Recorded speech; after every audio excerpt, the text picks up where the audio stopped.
The Mongols had reached the edge of Egypt's world. Behind them lay cities that had believed their walls, their libraries, their rulers, and their prayers would be enough. Baghdad had fallen. Aleppo had been taken. Damascus had opened its gates. Across the lands of Iraq and Syria, the old political order of the Islamic Middle East had been torn apart with a speed that seemed almost impossible to resist. For decades, Mongol armies had crossed mountains, deserts, rivers, and empires with a momentum that made defeat feel less like a possibility than a law of history. Then, in the valley of Jezreel, near a spring called Ain Jalut, the advance stopped. On September 3, 1260, the army of the Mamluk Sultanate met a Mongol force under the command of Kitbuka. The Mamluks were not defending a distant outpost. They were defending the road to Egypt, the last major Muslim power in the region still capable of resisting the Mongols in the open field. If they failed, Cairo might be next. If Cairo fell, the center of power in the eastern Mediterranean would change beyond recognition. The Battle of Ain Jalut did not destroy the Mongol Empire. It did not end Mongol power in Persia, Iraq, or Central Asia. It did not make the Mamluks masters of the world. But it did something no battlefield in the western advance of the Mongols had clearly done before. It proved that they could be stopped. That is why Ain Jalut became more than a battle. It became a psychological rupture. The Mongols, who had broken so many armies by speed, terror, and discipline, met an enemy that understood cavalry warfare, refused panic, used the terrain carefully, and turned Mongol methods against them. Much of what we know about Ain Jalut comes from Arabic and Persian historical traditions, including writers shaped by Mamluk victory, Mongol politics, and later memory. The details are not always easy to separate from triumphal storytelling. Army sizes are debated. Speeches and heroic moments may have been stylized. Later, historians often made the battle appear more inevitable or more symbolic than it may have felt to those who fought there. But the central facts are clear. A Mongol army stood in Palestine. A Mamluk army came north from Egypt. Kitbuka was defeated and killed. And the Mongol advance into the southern Levant came to an abrupt halt. To understand why this mattered, we have to begin with the terror that preceded it. The Mongol expansion had already remade Eurasia. Under Genghis Khan and his successors, Mongol armies had destroyed old kingdoms, conquered steppe confederations, overrun parts of China, crushed Khwarezm, devastated cities across Central Asia, and pushed into Eastern Europe.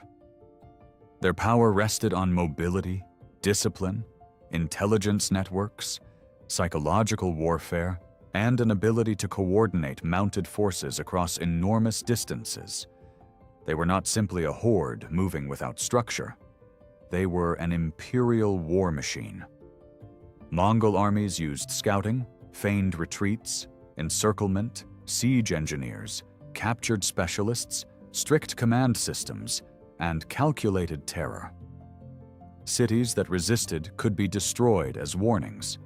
Cities that surrendered might be spared, taxed, or absorbed. The Mongols understood fear as a strategic weapon.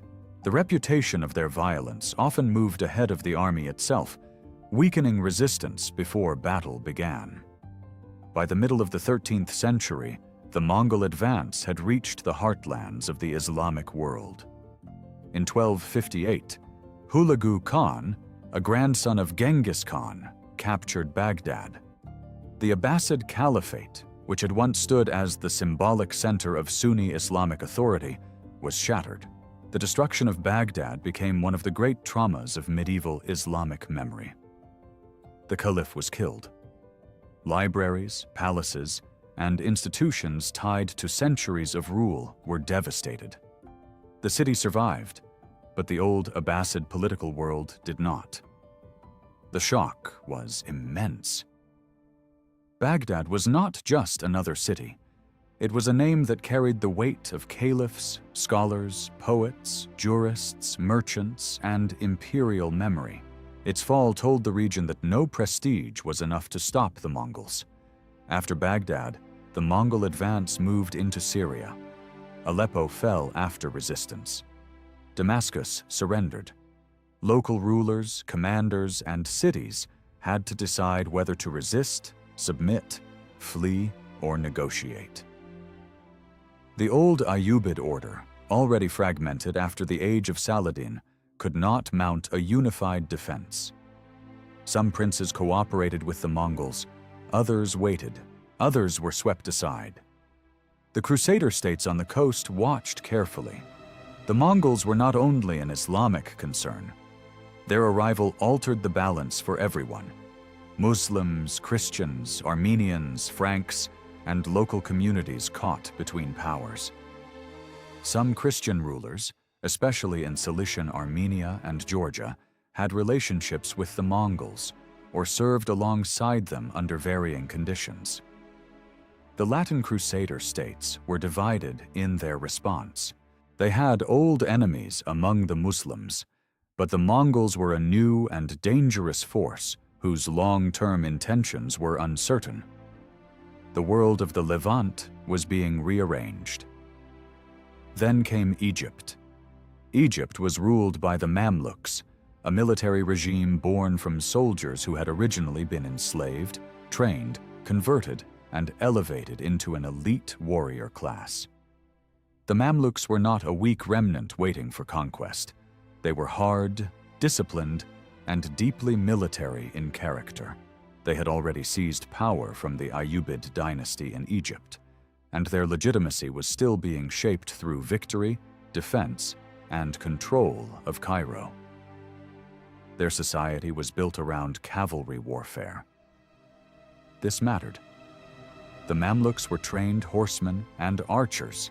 Their military culture placed heavy emphasis on mounted skill, discipline, weapons practice, and command. Against many enemies, they could be aggressive and flexible. Against the Mongols, they faced an opponent whose own strength lay in mounted mobility and tactical deception. Unlike many armies the Mongols had crushed, the Mamluks were not strangers to the language of the horse archer. They understood the kind of war coming toward them. Before we continue, consider subscribing to Ashes of Empire. It helps this channel grow and helps us keep improving the quality of these forgotten war documentaries. The ruler of Egypt at this moment was Sultan Qutuz. His position was dangerous. The Mamluk Sultanate was still young. Internal politics were unstable. Powerful emirs could become rivals. Authority had to be proven. Yet Qutuz faced a threat too large to ignore. If he waited, the Mongols might consolidate Syria and prepare the road into Egypt. If he acted, he had to lead his forces beyond Egypt and confront an enemy with a reputation for destroying empires. A famous episode in the sources describes Mongol envoys arriving in Cairo with a demand for submission. Qutuz reportedly had them killed and displayed their heads at the gate of Bab Zuwayla. The story fits the drama of the moment, though like many medieval accounts, it carries symbolic force as much as exact reporting. Whether every detail is preserved precisely or not, the political meaning is clear. Qutuz chose defiance. He would not submit. But the timing of the battle was shaped by a larger event far from Palestine. In 1259, the great Khan Munka died while campaigning in China. His death triggered a succession crisis within the Mongol world. Hulagu, who had led the campaigns into Iraq and Syria, withdrew eastward with much of his main army, likely to protect his interests in the imperial struggle. He left behind a smaller force in Syria under Kitbuksha, a trusted commander. This is essential to understanding Ain Jalut. The Mamluks did not face the entire Mongol imperial army at full strength under Hulagu himself. they faced a major Mongol detachment in the Levant. That does not diminish the battle's importance. Kitbuka's force was still dangerous, experienced, and positioned as the spear point of Mongol power in Syria and Palestine. But the Mongol withdrawal created an opening. Qutuz seized it. He marched north from Egypt with an army that included leading Mamluk commanders, among them Baybars, one of the most important military figures of the age. Baybars had already fought in the region and understood both Crusader and Mongol threats. He would later become Sultan himself and one of the great architects of Mamluk power. At Ain Jalut, he played a central battlefield role. The Mamluks also had to navigate the presence of the Crusader states. Their route north passed through lands where the Franks could have blocked them or attacked them. Instead, the Crusaders of Acre allowed the Mamluks to pass and resupply. This was not a simple alliance of friendship. It was a calculation. The Franks feared the Mongols, but they also feared the Mamluks. The politics of the moment were defined by survival. Allowing the Mamluks to confront the Mongols served immediate Crusader interests, even if a Mamluk victory would later create its own danger for the Latin states. The enemy of an enemy was not always a friend. Sometimes he was merely the greater necessity. The Mamluk army moved into Palestine. Kitbuka advanced to meet them. The battlefield lay near Ain Jalut, often identified with the Spring of Herod in the Jezreel Valley area. The location mattered. The region offered open ground for cavalry, but also hills, broken terrain, and places where an ambush or hidden reserve could be used. It was not an empty arena. It was a landscape that a skilled commander could shape. The Mamluks prepared carefully. The traditional account credits Baybars with using a feigned retreat or ambush tactic. A forward force engaged the Mongols, drew them into pursuit, and then Mamluk reserves struck. Because Mongols themselves were famous for feigned retreats, this detail became especially powerful in memory. The masters of tactical deception were deceived in turn. We should be cautious with overly neat storytelling, but the broad pattern is plausible. The Mamluks knew how Mongol aggression worked. They understood the danger of pursuit. They prepared to absorb and reverse it. The battle began with cavalry. This was not a slow clash of infantry lines. It was a contest of movement, arrows, charges, withdrawals, and timing. Mongol horsemen could strike with speed and discipline. They were used to enemies breaking under pressure. Kitbuka's men had every reason to trust the methods that had carried Mongol arms across continents. But the Mamluks did not collapse. Baybars's advance elements appear to have engaged and drawn the Mongols forward. Qutuz held back part of the army, keeping reserves available for the decisive moment. This was crucial. Against Mongol tactics, an army that committed everything too early could be enveloped or exhausted. By holding a reserve, Qutuz preserved the ability to respond when the battle became unstable. The fighting was hard. The Mongols pressed the attack. At points, the Mamluk line came under severe pressure. Some accounts describe a crisis in which Qutuz personally rallied his men, removing his helmet or calling out to urge them forward. Such scenes may be stylized by later writers, but they reflect a real possibility. The battle was not an easy Mamluk triumph. It could have gone differently. The Mongols were not defeated because their reputation suddenly vanished. They fought as a disciplined and dangerous force. But the Mamluk command held. The reserves struck. The Mongols found themselves caught in a reversal they could not repair. Kitbuka refused to flee. He was captured and executed, or killed after capture, depending on the account. His death mattered symbolically as well as militarily. He was the commander left to hold Mongol power in Syria. His defeat showed that the Mamluks had not merely pushed back raiders. They had destroyed the field army in front of them and removed its leader. The Mongol survivors retreated. The road to Egypt had been closed.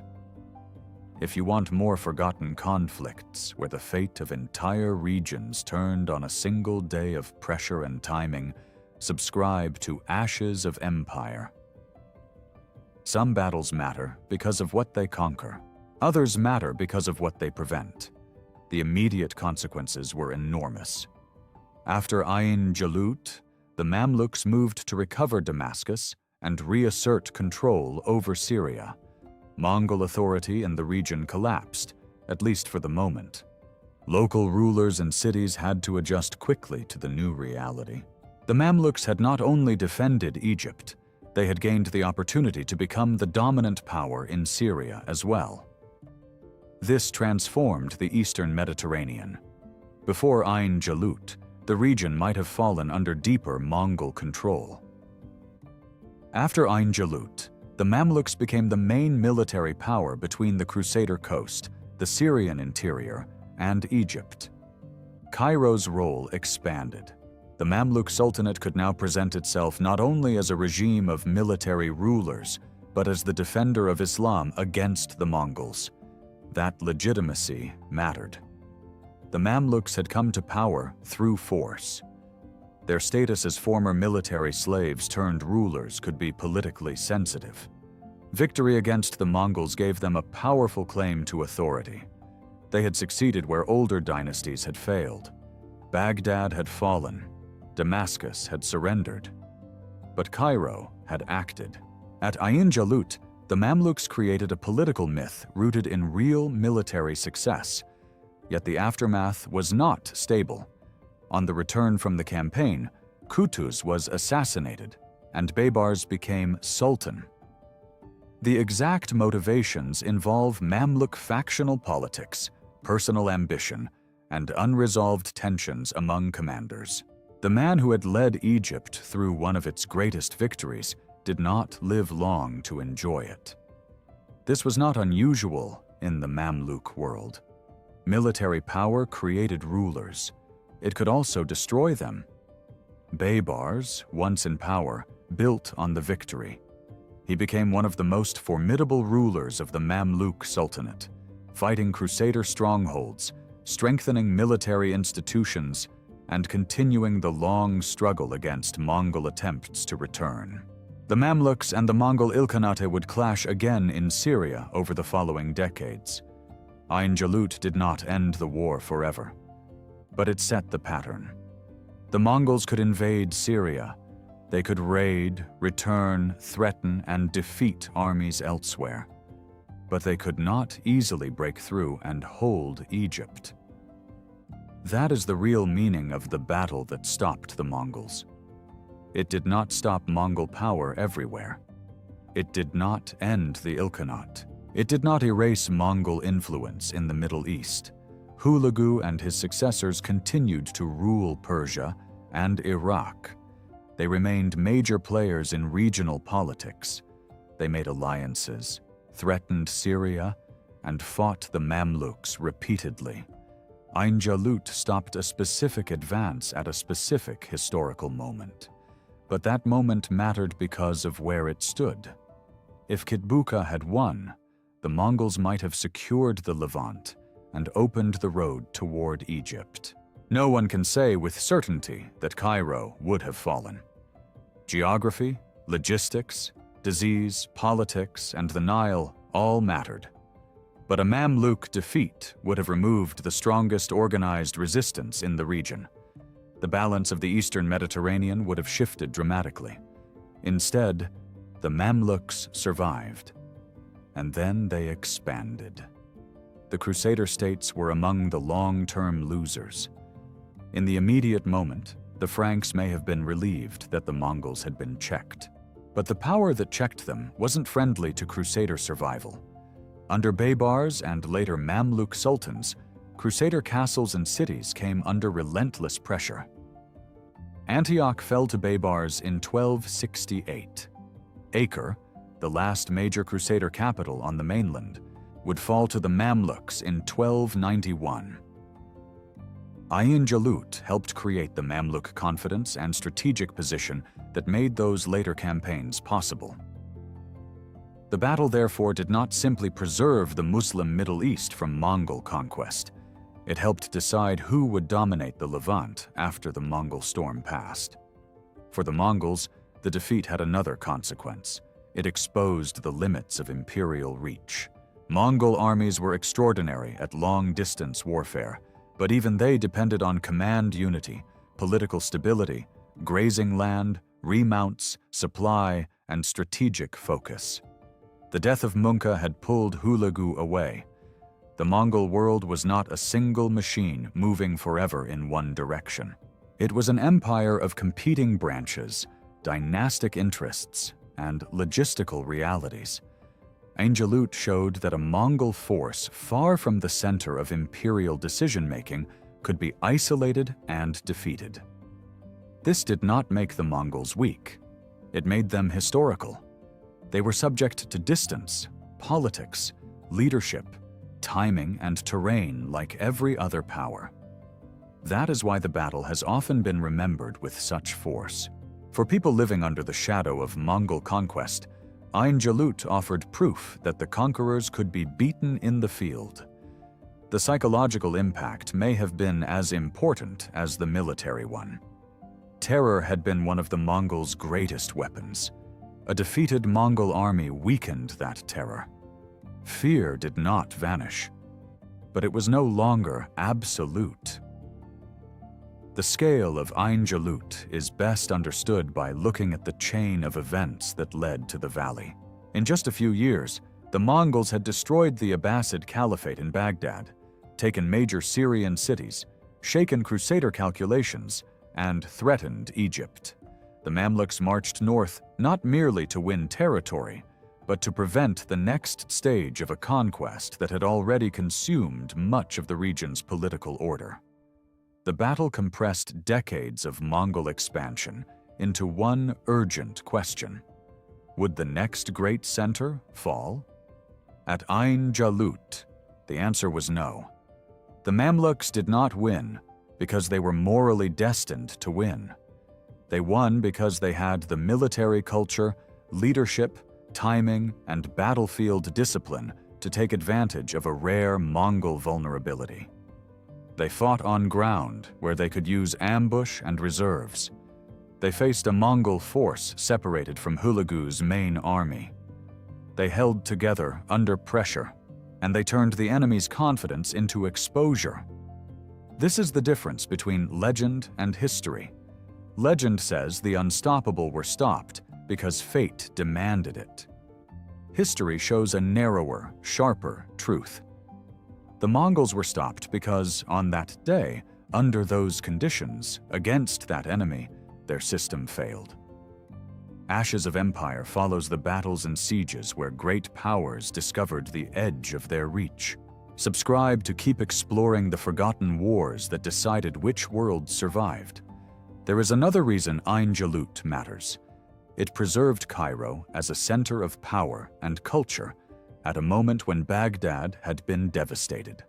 After 1258, the symbolic geography of the Islamic world changed.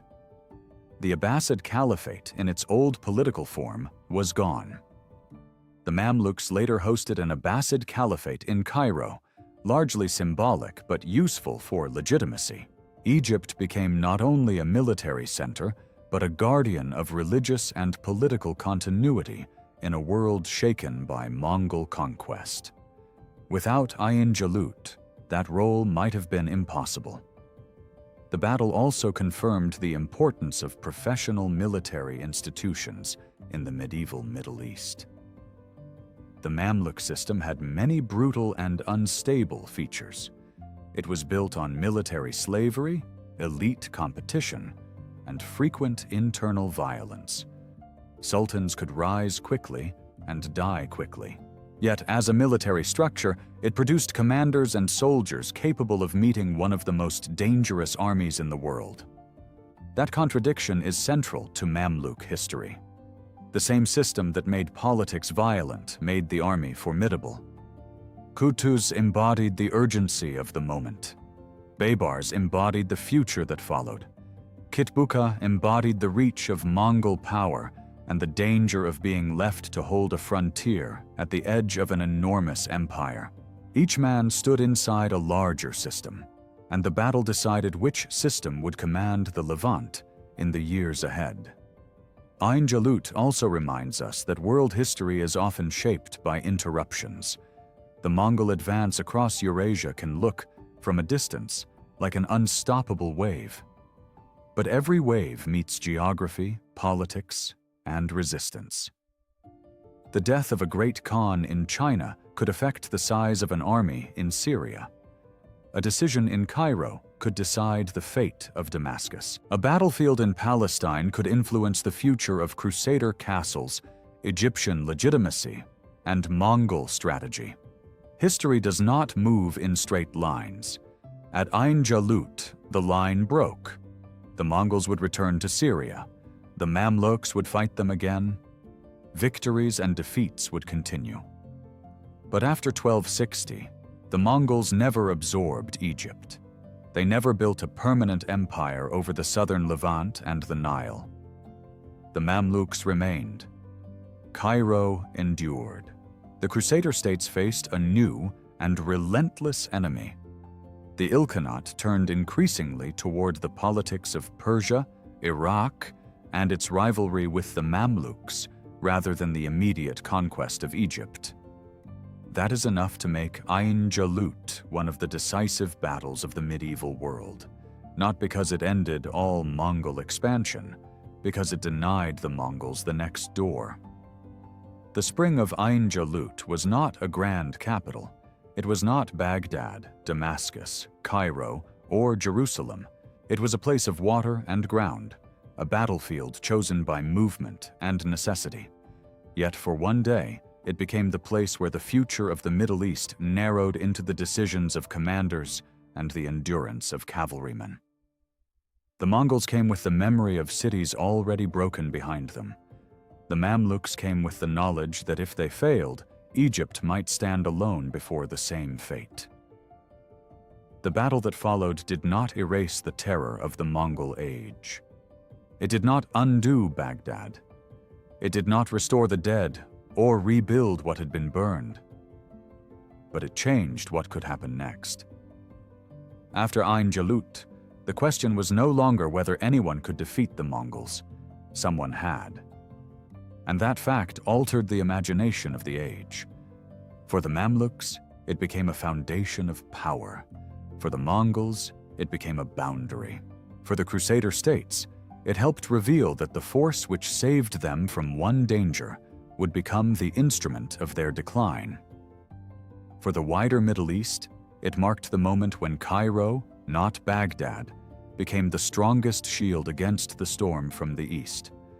The Battle of Ain Jalut deserves to be remembered carefully, not as a myth of simple salvation, not as the end of the Mongols, not as a clean dividing line between terror and peace, but as the day when a disciplined army from Egypt met the conquerors of Baghdad in the fields of Palestine and proved that even the most feared empire on earth could be forced to stop. The Mongols had crossed continents. They had broken dynasties. They had made surrender seem like wisdom and resistance seem like suicide. But near Ain Jalut, the Mamluks held their nerve, set their trap, and struck at the moment when the invaders had gone too far without the full weight of empire behind them. The Mongol advance did not vanish in the dust that day. It recoiled. And sometimes, in history, that is enough. Enough to save a capital, enough to change a frontier, enough to turn fear into resistance. At Ain Jalut, the road to Egypt remained closed, and the empire that had seemed destined to ride forever westward discovered that even the fastest horseman could reach a place where the world would not move aside.